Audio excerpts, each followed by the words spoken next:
Top 3 reasons kung bakit hanggang ngayon hindi ka pa rin nagiging matagumpay. Number 1, mahilig kang maniraan ng iyong kapwa. Kapag nakatalikod ang iyong kaibigan or katrabaho, ginagawan mo sila ng kwento sa mga bagay na hindi naman nila ginawa. Pinapasama mo yung image nila.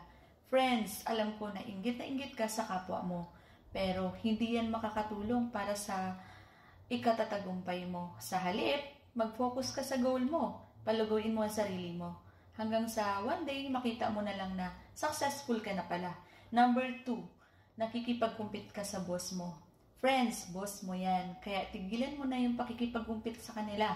Sa halip, tumulong ka at magbigay ng opinion para sa ikaunlad ng inyong organisasyon. Number 3, arrogante ka at napaka-sensitive. Hindi ka nakikinig sa opinion ng iba, sa kanilang mga suggestion. Ang gusto mo, ikaw lang palagi. Dahil tingin mo sa sarili mo, tama lahat ng sasabihin mo. Tama lahat ng decisions mo. Friends, matuto kang makipagkapwa. Matuto kang makinig sa sinasabi ng iba. At tigilan mo na yung pagiging sensitive. Kasi hindi yan makakatulong upang maging matagumpay ka. Sana, yung 3 tips na to ay makatulong sa lahat upang maiwasan natin yung pagiging hindi maging matagumpay. Mag-focus na lang tayo sa ating sarili para sa ating ikalalago. So, see you po sa susunod na video natin. Thank you.